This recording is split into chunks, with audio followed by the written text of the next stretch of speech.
First of all, I want to thank you for what you're doing here. I've really taken a lot away from here, I'm sure. My question is on your point number 3. Actually, I have 3 questions, if you could be so kind.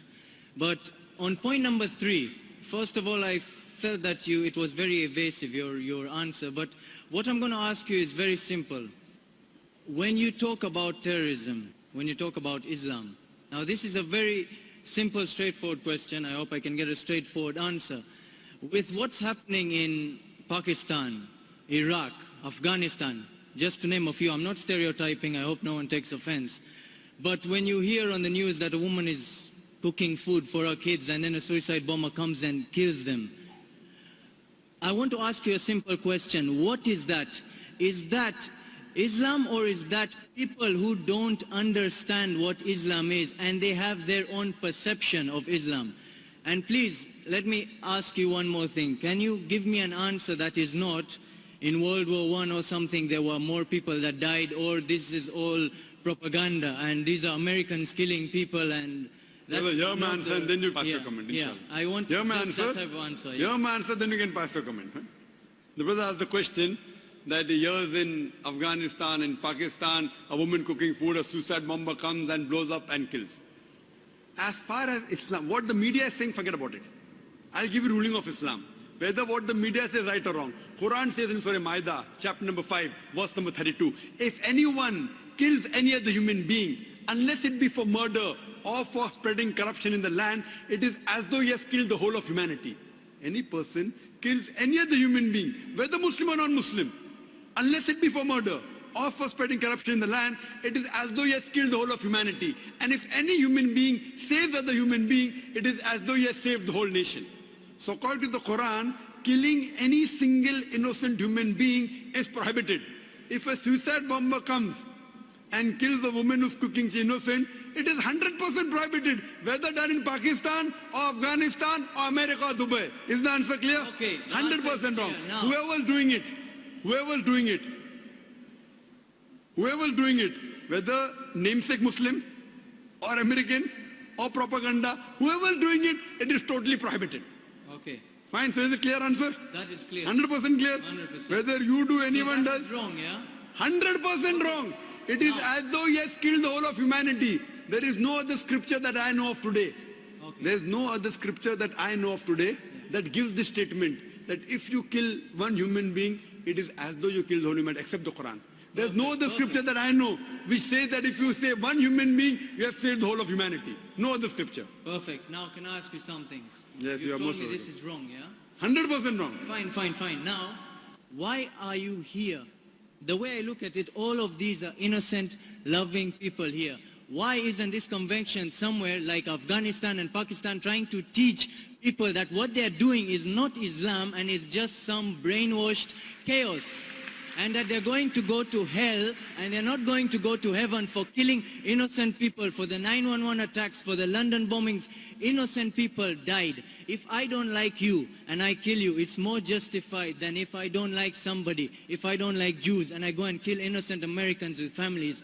Why don't you go and educate these people and have a better cause rather than converting 4 or 5 people here? Save thousands of lives. Brother asked a very good question. He's telling me, why don't I go to Pakistan, to Afghanistan and spread this message and prevent this? Brother, I go every day, even now I'm going there. I'm on the satellite. We have Peace TV reaching 100 million people. This is how much? That's what I wanted to hear. This is 20, 30,000 people. The audience here will be 20, 30,000 people, not more than that. You see the recording. Why do the recording? So that I can go to Pakistan, I can go to Afghanistan, I can go to even America. And my lectures on jihad and terrorism, the maximum viewership, it has got more than 100 million people. And it is meant for the full world. I'm giving here, it is being recorded, being telecast. The thing is, I cannot force anyone the point of the sword except my message. Can I force you? Am I forcing you? Am I forcing you to accept my message? No, you're not forcing. How can I force the people of Pakistan? How can I force the people of Afghanistan? At the same time,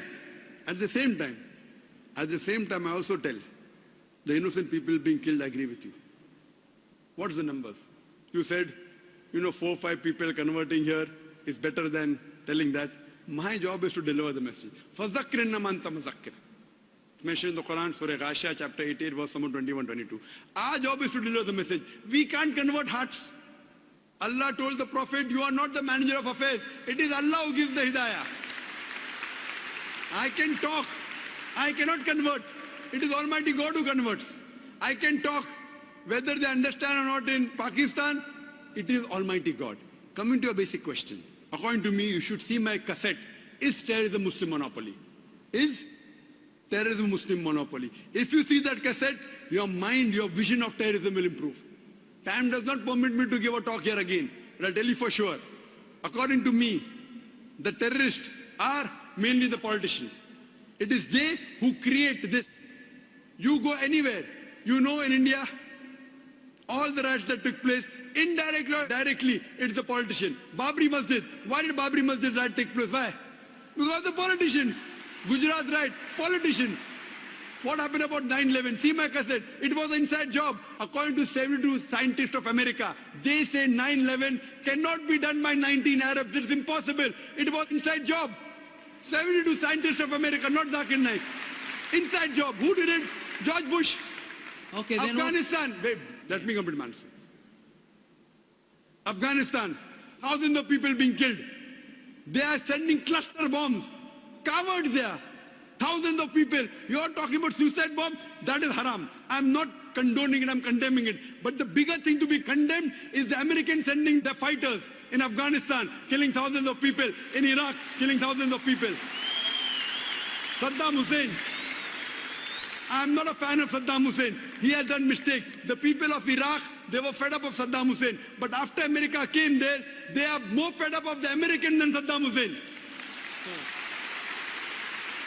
That does not justify, just because Saddam Hussein was bad, that does not justify America to come and take over Iraq. Why are they doing it? For the money, for the oil. What is the main interest? It's the oil. Who created Taliban? When Russia came, the Americans supported the Afghans, created Taliban. Now they want to take over, they're fighting back. Who is the creation? Americans. The biggest terrorist, according to me, in this history, George Bush. Now he's no longer there. George Bush, number one. I'm with you on that. Sorry? I'm with you on that. You're with me on that. So I'm also going to America. I'm even going to America live and on satellite, giving the message to Americans. I was the first person that I know of in the public after 9/11. In Australia, I said, I'm a fundamentalist and I consider George Bush to be the biggest terrorist. It came at headlines. In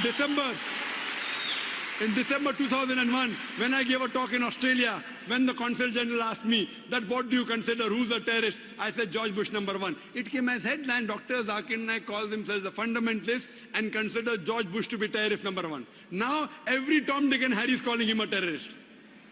At that time, no one had the guts. What we realized, we are speaking the truth. Now whether George Bush, many people say, when I gave a talk in London on terrorism, very good talk, people enjoyed. A youngster comes and says, death to George Bush, death to George Bush. Full talk of mine gone. Our beloved Prophet Muhammad Sallallahu Alaihi Wasallam, there were two staunchest enemies of Islam. Both were called Umarain. The Prophet prayed to Allah that give hidayah to one of these two Umar, and Umar bin Khattab, who was the second caliph of Islam, Allah gave hidayah, who was the staunchest enemy of Islam, became the staunchest supporter. Therefore I said, may Allah give hidayah to George Bush. I can speak. I cannot give hidayah. I can tell him what he's doing is wrong. I don't want to kill him. I want him to accept Islam. Killing is useless. What's the use of killing? Accepting is better. So that's the reason we are giving the message. Those whose hearts are opening, they're accepting. Inshallah, God will open your heart also one day. So when God opens your heart one day, I cannot do it. I can give the message, I can't force you. Unless God gives you, unless you strive. If you strive, God will help you. If you don't strive, your heart will not be opened. Some people ask questions only for questioning. A question pushne ka hai. But the true gentleman, Marat ka bachcha wo hai, when he gets the answer, he accepts it. People just ask for questioning. My question pushne ke liye. You spoke very loudly. I am asking you, I gave a speech. I said so many things. Do you agree with it or not? Yes, I agree with it. Are you a Hindu? I'm actually your favorite. I'm an atheist. Atheist, That's what I mashallah. heard you enjoy. You're atheist. You're my favorite. No, I'm not your friend, but I was told that you like having debates with such. Yes, atheist. Okay, brother, you're an atheist. Fine. I would like to congratulate you. You'd like to what? I would like to congratulate you. You know why? Why? The reason I congratulate you because all the others, all the human beings, they're blindly following. Father is a Christian, so son is a Christian. His parents are Hindu, he's a Hindu. Many of the Muslim parents are Muslims. You are thinking. I don't know if their father was atheist. Father was atheist? No. Good. So you're thinking. These are the people, they worship this Almighty God who falls down and breaks. So you are thinking. And the reason I congratulate you is because you have said the first part of the Islamic Shahada, La ilaha, there is no God. You have already said half the kalma. But not the second part. They have said the full kalma. You are half Muslim now. Atheist means half kalma, La ilaha. Only thing I have to do is illallah but Allah, which I shall do inshallah.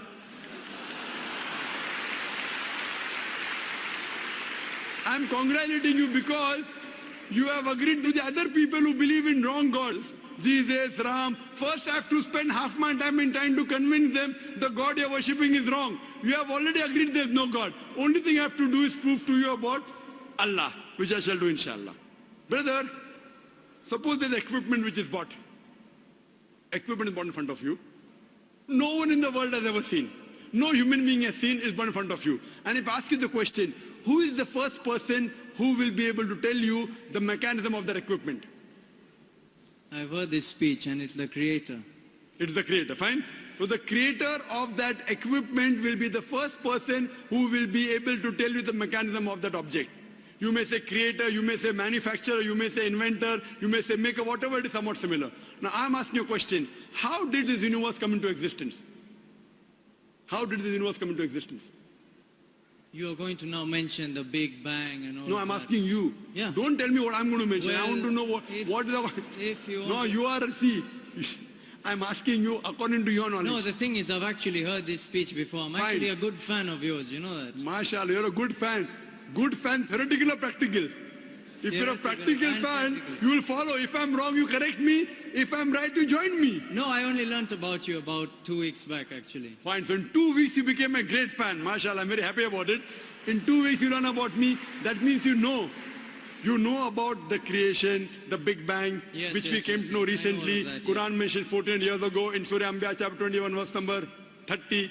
Avalam yara alladhina kafaru. Well, I don't know the verses, but Fine, but you know that. Yeah. Similarly, we did not know that the earth was spherical. We came to know recently. Quran mentioned 14 years ago in Surah Nazi'at chapter 7 and Yes, verse number I know. 30 it is spherical.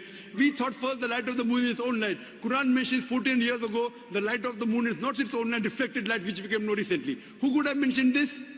There is biology, there is water cycle which you learned in school. There is embryology, there is genetics. My question is, who could have mentioned all these things in the Quran? So if you have heard this, you also know the answer. Who could have mentioned in the Quran? Same answer. the creator. The creator. This creator who has mentioned in the Quran, we call as Allah. So that means you believe in the creator. Who could have mentioned this in the Quran? The creator. The creator who created the human beings, the person who created all this universe. It can't be a human being who writes all this. So now do you believe in a creator? Well, there are different perspectives, you see, a person The has. You perspective can we'll think discuss later about on. science or you can think about God. Now the debate is which to follow. No, The we can problem- follow both. I believe in as both. I I'm said- a student of science also I am a believer in God. Both. As my opening question stated, what I asked about terrorism, I believe you also know those are certain facts that Brother, we'll come to mitigate- terrorism later on. Yeah. Wait. We Brother, are talking about that, brother, why wait, I don't brother, believe. Brother, wait. You asked me direct question, suicide bombing, killing innocent, wrong. I gave direct answer. Now I am asking you a direct question, you give me direct answer.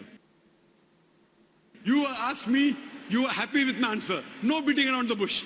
I am asking you directly, when you believe in the creator, why don't you accept the creator? I am asking you directly. You asked me direct question in front of 30,000 people. I gave a direct answer. I am asking you a direct question. You didn't believe in God, I congratulate you. Now I proved to you that the creator wrote the Quran. Now I am asking the question, why don't you believe in the creator? I didn't say that I believe in the Creator. No, I you was said the just Creator. mimicking your speech, Oh, I which didn't. I watched. Brother, I didn't ask you to come here to mimic me, please. Did I ask you to come and mimic me? I asked you, who wrote? You said Creator. I didn't say. Did I say that? No, but that's Even in what my you- speech, that's I don't what- say. That's what you said. Even I In didn't your say. speech. The questioner said. That means you haven't seen my speech correctly. Like how you are telling, when I ask an atheist, he gives the reply, Creator, not I. Not I. That means I haven't seen my speech correctly. It is a person like you, who I might have asked the question to, he gave the reply. Like how you gave the reply now. Did I ask you to mimic or did I ask you to give answer from your heart? So that means you are not a very truthful person, huh? You asked me a question, brother. I gave answer directly. From my heart, correct? Yeah. I am asking a question, you gave the answer, now you are saying that I am mimicking. Okay, if I say the Creator is what you want to hear, now... Not what I want to no, hear. No. Listen, hypothetically here. Not hypothetically. If we say that I agree to the Creator, now, what if I say that I agree to the Creator of what was written, but I don't believe what was written justifies everything? You're giving me 6 facts. Correct. You're telling Very good. You're Wait, telling me wait. 6 things, but there's a lot in life that's not written there. Fine. There's Come, nothing wait. about gravity or... You're just telling me about light on the moon. Correct. all Very the world good, is flat. very good. The brother says he believes in the Creator, but everything is not there. Brother, this book, the Quran, is not a book of science. S-C-I-E-N-C-E. It's a book of signs. S-I-G-N-S. It's a book of ayats. There are more than 6,000 signs, 6,000 ayats in the Quran, out of which more than 1,000 speak about science. It's not a book of science. 2 plus 2 is equal to 4, that's not written there. But the beauty of it is, what is written, we did not know. Human being did not. That means the Creator wrote. If it had everything of science, it would be a voluminous book as big as the World Trade Center. Or maybe Dubai Burj, you know, tallest building now. It is not a book of science, brother. Please don't misunderstand. It is to prove to the scientist that this is the word of God. This is the word of Creator. What you have to tell me to disprove it, you have to take out a mistake in the Quran.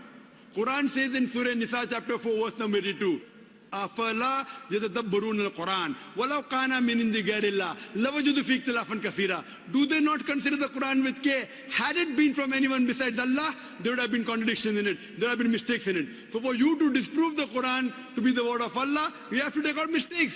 That's the reason I said, please come up and take out mistakes in the Quran. Why? If it's wrong, I will leave it. If it's right, you join me. It's a two-way, not one way.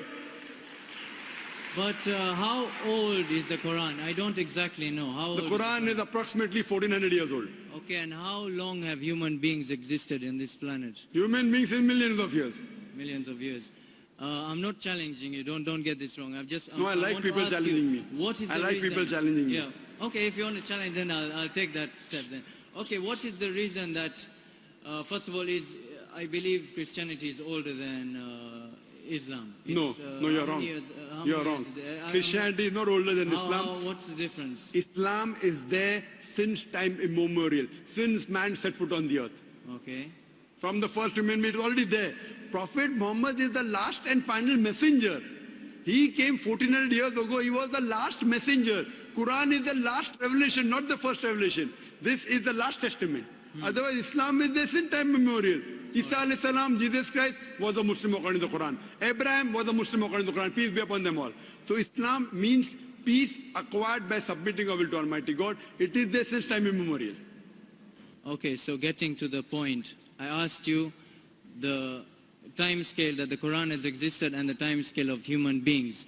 After you Not answer time that- scale of Quran. Islam is there since time Yeah, immemorial. no, of the Quran, the book, Quran. no, the holy book. Not Islam. We can say Islam existed for forever. But why was the Quran placed on earth afterwards? Very and, good. And Very good and question. I also wanted to ask you something I always wanted to know about. That is the Darwin's theory of evolution. I know there's a lot of controversy on that, but why do you believe in evolution, or you believe man was placed directly? And the whole thing of apes, the science that has proved that human beings emanated from apes. Do you agree with Brothers, that? asked two questions that Two science... questions. Sorry about that. No problem. Two questions. Do you believe in Darwin's theory? Science has proved that human beings have been evaluated from ape? Do you believe that human beings are placed? And second question, why was Quran revealed 14 years back? Why not before? Two questions. Regarding a correction in your question, science hasn't proved that human beings have been evolved from ape. It is Darwin's theory, not Darwin's fact. It's a theory. There is no book today. There is no book today on the face of the earth which says the fact evolution. It's theory. The fact of the origin of human beings. No, it's theory. And for your information, Darwin himself said that there were missing links in his theory. If you read his book on the origin of species, he writes in this on a ship by the name of HMS Beagle. He goes to an island by the name of Calotropis, and there he sees birds were pecking in niches, in holes. Based on the holes they pecked, the beak of the birds became short and long. Based on that observation, he propounded the theory of natural selection. He wrote a letter to his friend Thomas Thompson in 1861 that I have no proof for my theory of evolution, but because it helps me in giving replies to embryology, to genetics, that's the reason I'm propounding. He had no proof on it. That's the reason in our school, to joke around, we used to say, if you were present at Darwin's time, Darwin would have been proved right. Trying to insinuate, I'm telling my colleague, he's an ape, he's a monkey. There were missing links. Furthermore, all the three stages today, science and advance, we have come to know that the first stage, the Australopithecus and the Iceman. The next stage that we have, Neanderthal man, Cro-Magnon. All these stages that we have today of the human being that we found, there's no link between them. Certain things what Darwin said, that life is evolved from water, I agree with it. Quran says that, Surah Anbiya chapter 21 verse number 30, وَجَعَلْنَا مِنَ الْمَاءِ كُلَّ شَيْءٍ hai. We have created every living thing from water, I believe in that. But saying that we have evolved from one species to the other is a hypothesis. According to molecular biologist P.P. Grasse, who held the chair in Paris University, he said it is letting your imagination run too wild to say that we have been evolved from apes. If that was true, today we'll find someone in between man and human being. You only find in Hindu scriptures Hanuman. You don't find anywhere in the world a monkey man. Do you find? So what, do you think evolution has stopped now? It is a hypothesis, and most of the scientists today disagree with it. There is only a small negligible percentage which yet believe in Darwin's theory. Majority of the scientists have already disproved Darwin's theory. I feel your knowledge of science is not up to date, brother. But Dr. Naik... Not but, wait. All right. You're asking me a question, I'm replying. Then we have to give chance to others. You have already have 5-6 questions. No, Let's do justice. Just having fun, that's all. Sorry? I thought you were being entertained with having my fun? questions. Besides entertaining you, I want to entertain the other non-Muslim brothers. If all non-Muslim will come back to you. So what we realize, Darwin's theory, brother, your knowledge on science is weak. We say Adam and Eve were the first human beings. That's what the Quran says. Furthermore, regarding your second question. Okay. I have to answer your question. Yeah. I have not answered second question, you want to put the third question. That means you're not listening to me, or you have forgotten you have asked two questions. No, I've asked you the first one. That means you're a good questioner, huh? Now you ask me the question, why was Quran revealed 1400 years back? Why not earlier? My son, he wants to become a doctor. He's telling me, Father, Abba, why do you want me to put in school and college? Why don't you put me in medical college directly? I said, my son, first go to nursery, then go to pre-primary, then go to secondary school, then go to college, then go to medical college. I can't put him in medical college directly. Why? He should know the basics. Similarly, Almighty God is our creator. He kept on sending other revelations. When Almighty God, our creator, thought 1400 years back was the right time that human beings could absorb this message, he revealed it. He is our creator. He knows better than you and me. 1400 years back, he revealed his last message, the Quran, to the last and final messenger, Muhammad Sallallahu Alaihi Wasallam. And it's mentioned in the Quran in Surah Ma'idah, chapter number 5, verse number 3. On this day have I perfected my religion for you, the perfect form, and have completed my favor on you, you talk the human beings, and has chosen for you Islam. After this, nothing new can be added into the basics of Islam, nothing can be subtracted. That's it. So Almighty God knows when we can imbibe the message of the Quran. And this is the last testament, last messenger, Prophet Muhammad. No other messenger will come after this. Hope this answers your question. And I hope that you even accept, besides being my fan, you also accept my teachings, inshallah. Maybe next time when you come here. Maybe next time. Maybe. You tell me I'll come again tomorrow. I'm flying tomorrow. I'll come back fast for you alone.